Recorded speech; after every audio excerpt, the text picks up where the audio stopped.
ఆయన బూతులే కాదు అబద్ధాలు కూడా మాట్లాడతాడు రేవంత్ రెడ్డి గారు, పచ్చి అబద్ధాలు. ఇక చూడండి ఎన్ని మాట్లాడిండు. వానలపైన సీఎం రేవంత్ అబద్ధాలు. పోయినేడు వానలు సరిగ్గా పడలేదన్న రేవంత్ రెడ్డి. అధికారిక వెబ్సైట్లో మరోలా ఉన్న లెక్కలు. 2023 జూన్ నుంచి నేటి వరకు 25 జిల్లాల్లో సాధారణ వర్షపాతం, 6 జిల్లాల్లో సాధారణం కంటే అధిక వర్షపాతం పడ్డది. 2 జిల్లాల్లో లోటు వర్షపాతం, 2 జిల్లాల్లోనే లోటు వర్షపాతము నమోదైంది. నెలవారీ వర్షపాతంలోనూ గత ఏడాది రికార్డులు 2022-23తో పోలిస్తే వర్షపాతం తగ్గిన సమృద్ధిగానే వానలు, కాళేశ్వరం నీళ్లు వృధా చేసి రైతులకు సీఎం నీటి పాఠాలు చెప్తా ఉన్నాడు.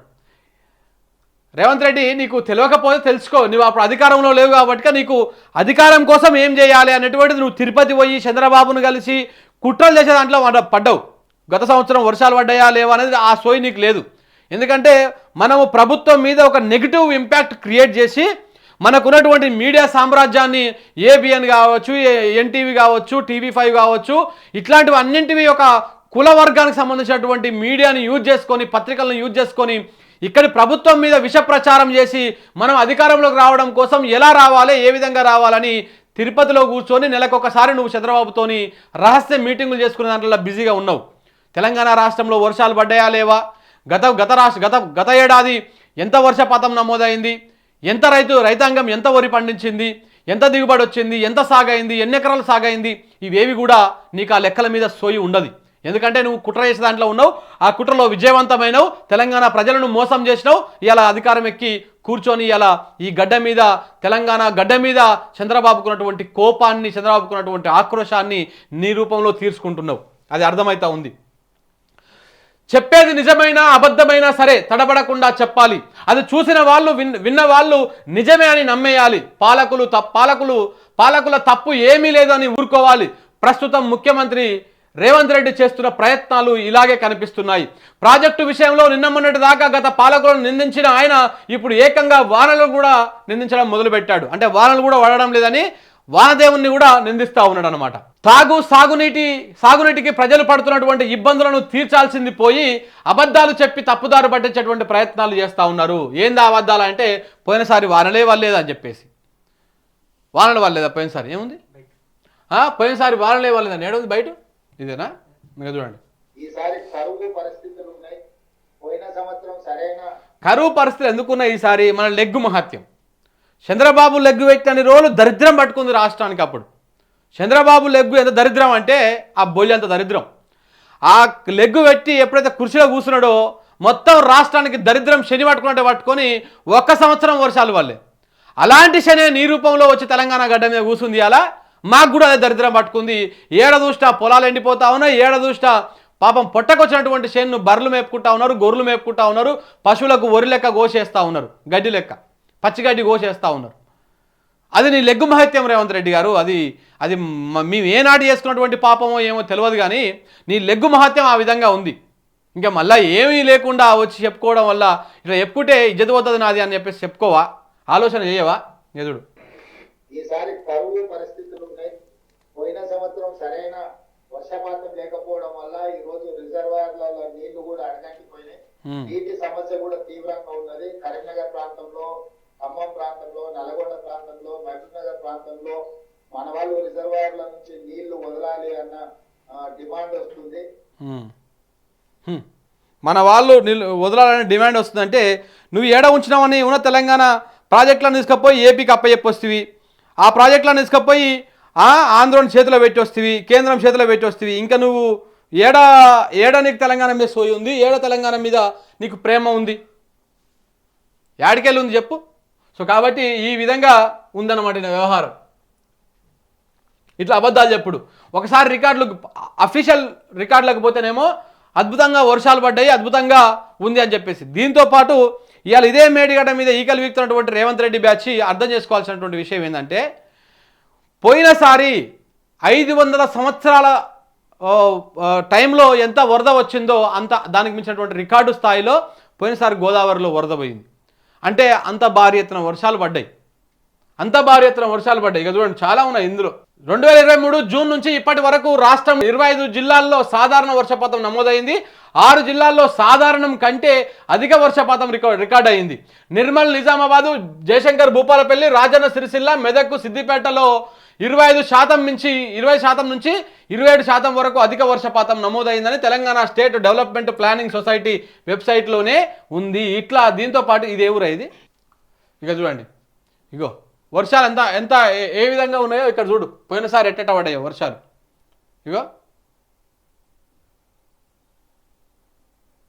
ఇగో అన్ని నార్మలే, అంటే సాధారణంగా ఎంత పడాలో అంత వర్షపాతం నమోదైంది.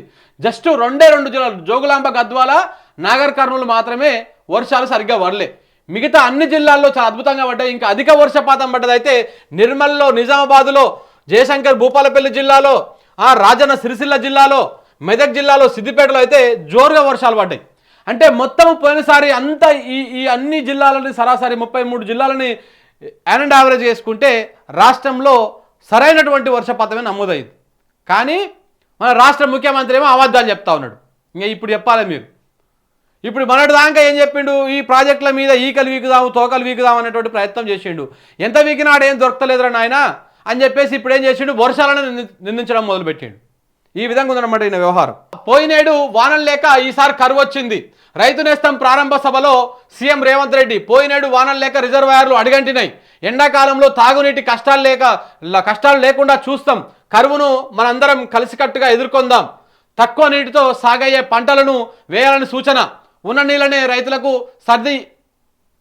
సర్ది ఇవ్వబోతున్నాం అని చెప్పేసి బట్టి విక్రమార్క చెప్తా ఉన్నాడు. అయిపోయింది, చేతులు ఎత్తేసిరు, తూర్పు తిరిగి దండం పెడతా ఉన్నారు. ఓవైపు రైతు బంధుకు షటగోపం పెట్టిరు.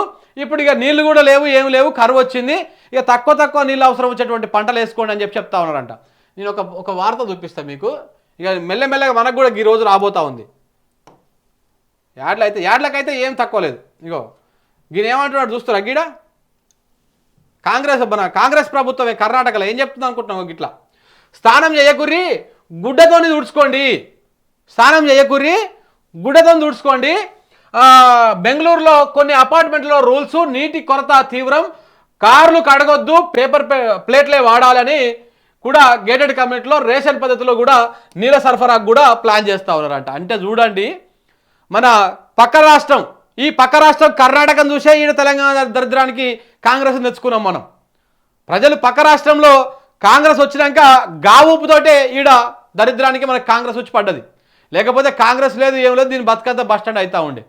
సో కాబట్టి అక్కడ ఏం చెప్తున్నారు అంటే, అక్కడ ప్రభుత్వ పెద్దలు కూడా ఏం చెప్తా ఉన్నారు, మీరు స్నానం చేయొద్దు. కర్ణాటకలో పరిస్థితి, స్నానం చేయొద్దు, ఒక గుడ్డని తీసుకపోయి నీళ్ళు తడుపుకొని దాంతో తుడుచుకోర్రి, పేపర్ ప్లేట్లే వాడాలి. నార్మల్ ప్లేట్లు వాడితే నీళ్ళు పెట్టి కడగాల్సి వస్తుంది కాబట్టి పేపర్ ప్లేట్లు వాడాలి, తిన్నది పడేయాలి. ఎక్కడ కూడా రేషన్ పద్ధతిలో, ఇప్పుడు మనకు రేషన్ ఎట్లా ఇస్తారు బియ్యము, అట్లనే రేషన్ పద్ధతిలో నీళ్ళు ఇవ్వాలని కూడా ప్లాన్ చేస్తూ ఉందంట కొన్ని గేటెడ్ కమ్యూనిటీలలో. ఇది కర్ణాటకలో ఉన్నటువంటి పరిస్థితి. ఇప్పుడు రేపు మన ముఖ్యమంత్రి గారు కూడా గిట్లాంటి మాటలే సెలవిస్తారు. ఇప్పుడు ఏమంటున్నాడు? కరువు వచ్చింది, పోయినసారి వర్షాలు పడలేదని అబద్ధం చెప్పిండు. పోయినసారి జోరుగా వర్షాలు పడ్డాయి, పుష్కలంగా వర్షాలు పడ్డాయి. కొంచెం కూడా సోయి లేకుండా 6 TMCల నీళ్లు అన్నారంలో ఉంటే ఆ మేడిగడ్డను కూలగొడుతందుకు ఆ నీళ్ళని మొత్తం వదిలేసి ఉట్టిగా కిందికి గాలికి అవి పోయి సముద్రంలో పడ్డాయి. 6 TMCల నీళ్లు అన్నారంలో ఉంటే ఆ నీళ్ళని ఎత్తిపోసుకోవచ్చు కదా. అన్నారం నుంచి సుందిల నుంచి ఎల్లంపల్లికి తీసుకొచ్చి మిగతా ఎక్కడ ఎండిపోతున్నటువంటి ప్రాంతాలకు నీళ్ళు, తాగునీళ్ళు, సాగునీళ్ళు ఇవ్వచ్చు కదా. కానీ ఎంత దుర్మార్గమైనటువంటి పరిస్థితి అంటే ఈయన చేసినటువంటి వ్యవహారము, వాళ్ళకు ఆలోచన లేకపోవడము. ఇక్కడనేమో ఉన్నటువంటి 6 TMCలు వదిలేసిండు.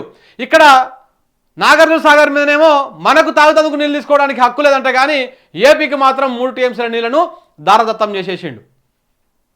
KRMB వాళ్ళ చేతిలో ఉంది కాబట్టి ఆ ప్రాజెక్టు వాళ్ళకి ఇచ్చేసిరు. మనకు మాత్రం సుక్క నీళ్లు లేవు. ఇటు కృష్ణా నుంచి నీళ్లు లేవు, ఇటు గోదావరి నుంచి నీళ్లు లేవు. ఉన్న నీళ్ళు వాడుకోనికి చేతగాక ఆ ప్రాజెక్టులు నడిస్తే ఎక్కడ మళ్ళీ మనకు గత పాలకులకు మంచి పేరు వస్తుందని చెప్పేసి ఆ నీళ్లను మొత్తానికి కిందికి వదిలేసినటువంటి దుర్మార్గులు ఈ పాలకులు. దుర్మార్గులు సస్తుంటే కళ్ళలో ఎలివేట్ చూసేటువంటి టైప్ అన్నమాట. సో కాబట్టి ఇలాంటి దుర్మార్గమైనటువంటి ఆలోచనలు చేస్తున్నటువంటి రేవంత్ రెడ్డి ఇప్పటికైనా బుద్ధి తెచ్చుకొని తెలంగాణ రాష్ట్రం మీద ఎంతో కొంత ప్రేమ తెచ్చుకొని చేయాల్సినటువంటి అవసరం ఉంది. ఇట్లా ఇక ఉన్న నీళ్ళనే అందరికి సర్దిస్తాము అని చెప్తా ఉన్నాడు అనమాట. మీ మననే రాష్ట్రం ఇదంతా డ్రామా దేనికోసం అంటే ఈ రాష్ట్రంలో వరి దిగుబడిని గణనీయంగా తగ్గించాలి.